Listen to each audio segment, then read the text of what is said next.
Welcome back to the channel, everybody. It's the Wondertaker here. I guess I got to film this in a little bit more of a, I don't know, within the guidelines way. So, this is a video that's talking about why unions are a good thing and why, if you're looking for any kind of employment, look within the trade unions, especially if it's manual labor you're willing to do. Because this is just insanity.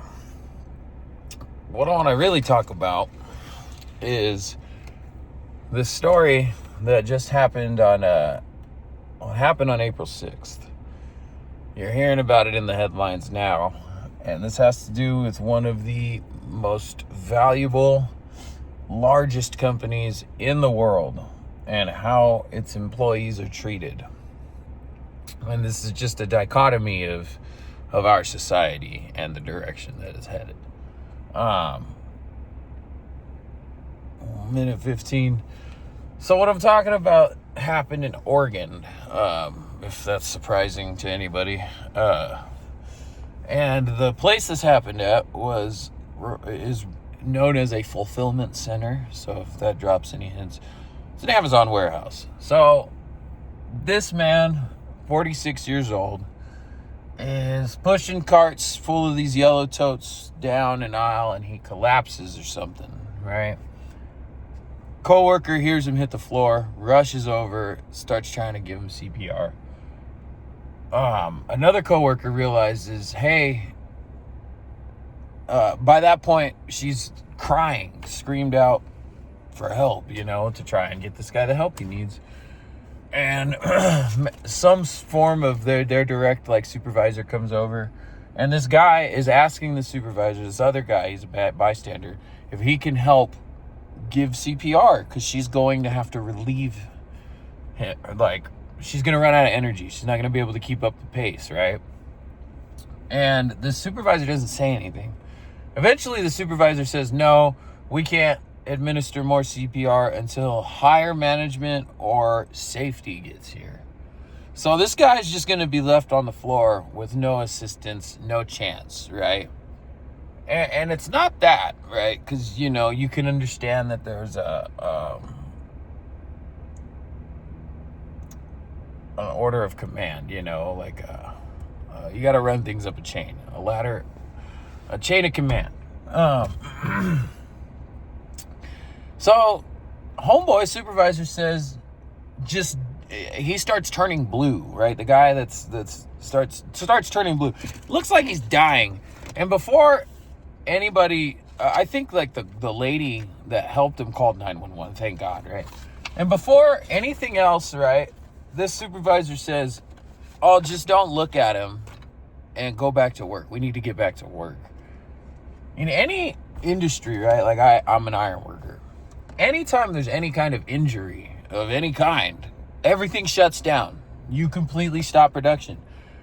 The reason you do that is because if you continue production and emergency services comes, or the help that this guy needs gets here, and you're running a forklift across the road that ambulance needs to access or whatever, you're not impeding this help that this man needs, right? That didn't even begin to become a concern in this supervisor's thought process. His main concern is we need to go to management and call safety, and that I get that. I understand that. But also, I think the very first thing that needs to be done in that scenario is you shut everything down. Okay, you don't just shut this 20-foot area that this guy's collapsed in, we'll just keep working. No, now there's a lot of other moving parts at play here too, besides not wanting to impede the help that this man needs. Is you've got people who are now severely stressed out and on edge, like one of their brethren, somebody that they work with. I'm not going to go out on a limb and say all these people are best friends. In our trade, we tend to get very close because we work a very dangerous job. And I feel like if you work and you build a life alongside somebody, that's what working and being employed and getting paid is building your life. That's what this messed up society we live in has deemed, the measure by which you get to live life. But some of these people build a genuine bond, because even if you don't see eye to eye on beliefs or anything like that, you guys have one thing in common, and that you have the same goals in mind in being there, which is to get home safely with a paycheck to feed your family. Okay? And so you're a worker there in that environment, even if you're not directly that woman that's got her hands trying to save this man's life and begging, crying for help. She was crying, it says in the articles. Even you just as a bystander watching that, and then like understanding that, like, if your life was on the line, the important thing to do would be to make sure, none of you guys are dying. Like, all you guys are still okay. None of you guys are laid out on the floor turning blue, bleeding, right? Oh, well, you guys get back to work. What are you doing? You don't need to be here. Like, go to work. Like, what does that do to your frame of mind, right? To know that, like, even the possibility that you are losing your life is not enough to slow down someone's package is supposed to show up at 8 a.m. tomorrow. What do you think that does? And then, like, I know that's a really selfish way to think about it, but like, what about these people who knew this man? Watching their friend lay down on the floor, you think these people are in a proper frame of mind to, like, keep working at a high production, like, capacity? And you don't think that that's a risky endeavor in itself, or a liability to have somebody who's not mentally all the way there right now because they just witnessed somebody they care about hit the floor, and you telling everybody to never mind it, just turn around and go back to work? They care about that person. Like, you think that those people are going to be focused on the task at hand? You think that there is not an increased probability that somebody operating some piece of equipment is not all the way there 100% mentally anymore because their friend might be on his way out? And the people who support your lives, the company you work for, couldn't give a damn at all. The biggest concern is covering everyone's ass. Like, not everybody, just the people in charge. Their reputation and their ass is more important than that guy's life on the floor. And that's why I say unions matter. Because I'm proud that, like, when I go to work and I hear about another iron worker who got hurt on another job, I'm proud to know that the first thing that is going to happen at all these job sites around here is one of these sons of bitches, one of my brothers or sisters, is going to grab their hard hat and go walking up and down the aisle in the morning stretching blood and say, hey, if you got anything, even $1, even $0.25 helps. And we collect money because we know that person might be out of work for a while.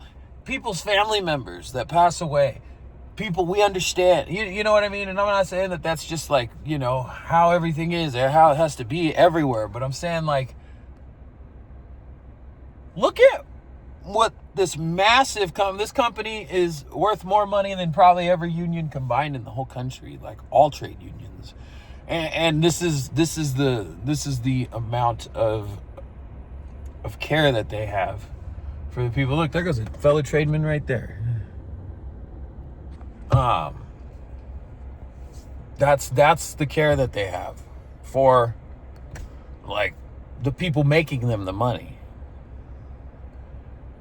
This is just a tale of caution, and honestly, like I said, I think that, like, obviously we should pray for this man's family, for everybody who cared about him, everybody in the facility, everybody working for Amazon. Obviously, it's a hazard. like they should throw, like, an extra $5 an hour on these people's paychecks now for hazard pay, because if you collapse and you have a medical emergency, they might sweep your ass under the rug just to make sure they don't got to face no trouble. But my fiance is looking for me, so I gotta go before I end up under the rug. No, I'm just kidding. Anyways, this is just a cautionary tale of any kind of employment. Like, everybody's job has got some sort of danger attached to it, even if it's getting shot at McDonald's. just be careful. Don't take unnecessary risks. If you feel like you're getting hot, like, because there's some people saying he collapsed while working really hard. I understand that. Look at my hands. Okay? I haven't worked in 3 weeks now because my job site is done. Look at my fucking hands. I know how to work, and I know what hard work is, and I know what pushing yourself to the limit is, and I've had heat illness. I've had heat illness like multiple times. And I know one thing about heat illness is once you get it, you are exponentially more susceptible to getting it again. And so just stay hydrated. Be careful. Your life is never worth anything that a company could gain from it. Do not make yourself a sacrificial lamb for some Jeff fucking Bezos. They age restricted the first video I made about this shit. This is why I'm recording it again and trying to be a little more, because I want people to hear this. This is insane. This is dystopian to the max. So, Holmes,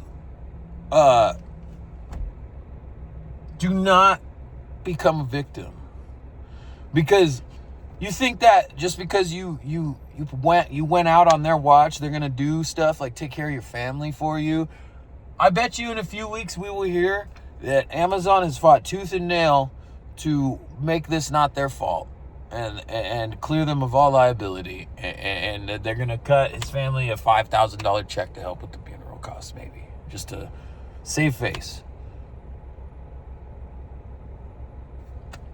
Join a union, man. Do what you can. If you need help, ask. Leave a comment down here. I'll do what I can to give a legitimate tutorial on how you can start. You're not gonna get in a union tomorrow unless you just happen to time that shit correctly and you know somebody who's getting ready to start a job that's gonna need apprentices or something.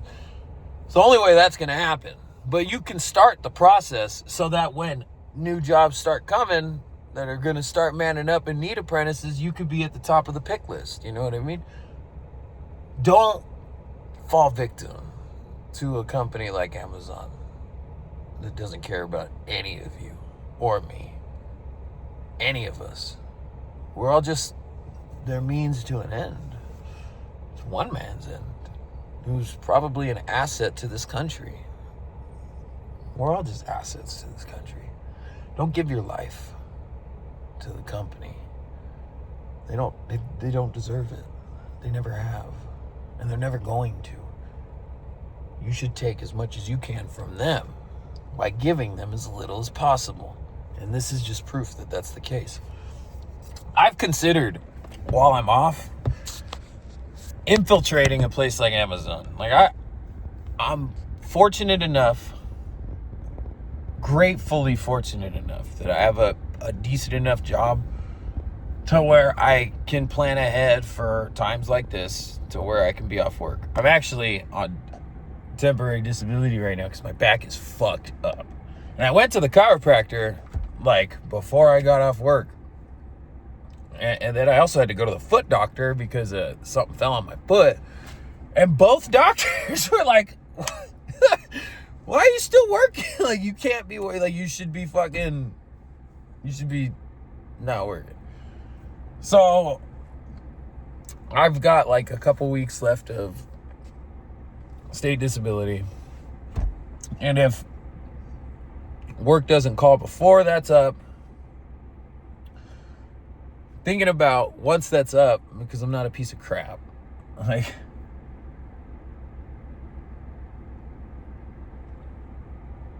it would be kind of cool if I could get a job at a place like Amazon. I don't need the money or want the money. I just want to be there for a day or two. I want to see what it's like. I want to be on the inside. It would be interesting. I'll record all that shit. I got multiple cell phones. I'll just hand them some piece of shit fucking phone. I don't know how it is working in a place like Amazon. So it would be interesting to know, I would do it right now, but like I said, I'm on state disability for valid reasons. And I don't want, if I go and I got to fill out some fucking W-2, it's not going to affect my union. I just get to pay my fucking dues in my union. As long as I'm not going and joining another union to go to work, They're not going to care. I can show them the video. Like, we're all brothers and sisters here. But I think it would be interesting. Like, one, I want to know what the process is like right now for a normal person with or without skills. Maybe I make 2 resumes, apply at different places. One that doesn't have any of my actual skill set on it, and one that does. And see what, like, do an experiment, see what comes back quicker with results. I also have a theory about searching for jobs and filling out applications for jobs as an employed person in an industry or in a certain position. And I'm going to make a video about that pretty soon too. It's just a theory. But I always thought it would be interesting, like, what if I went? Because I'll tell you this too. Not to brag, but you'd be hard pressed to find a harder working son of a bitch than me. I'll outwork any motherfucker you put me next to. You show me what needs to be done. If I don't already know how to do it, I'm gonna bust my ass. I'm gonna work circles around anybody. Or I'm gonna try and fail. One of those 2 things. But you ain't gonna deny my willingness to do the best fucking job I can in the most efficient and productive way I can. You'll never deny that shit. I want to see what that does in an Amazon warehouse. What does that get you in the world ran by privatized, well, public, but privatized corporate interest? Because in a union, things are very different. Like, you come at me, like, you don't want to do this as an apprentice unless you know you're damn right. If you're right, oh, by all means, call some bitch out every day. You better be willing to stand on that shit like a man, because somebody might fucking swing on you. You better be willing to take it or fucking dish it back out and take the consequences that come with it. But I've had people, man, I'm a journeyman, okay? So I've got rights in my trade. I've had people come at me disrespectful. You know what happens when I get disrespected at work? I fucking dare anybody to try. I've got more of a filter right now than I would in that situation. By a long shot. I've called people in charge of me or my foreman or, superintendents, every name in the book to their face. I've screamed and yelled and told them that they wouldn't do anything if they fucking wanted to, and they could. I've fucking given them all the hell you can give. And it's only because I know I'm right usually. Or because I know I'm being treated wrongly. And I've been fired. But because I'm in a union, a network, I call someone else that I know is working, that knows my work ethic, and I go work there. And you don't really get disrespected very much, especially when you have a backbone, you stand up for yourself. And even those people that I've screamed at a motherfucker, I've threatened to whip a dude's ass. And I've gone to work for him a couple months later, like water under the bridge. You know why? We're all there to make money and take it home to our families. Nobody takes this shit home with them. And you shouldn't risk your life for these fucking giant corporations that are paying you a fraction of what I get paid. And I don't get paid enough for what I do. None of us do. Don't do it. I love you guys. Take it easy.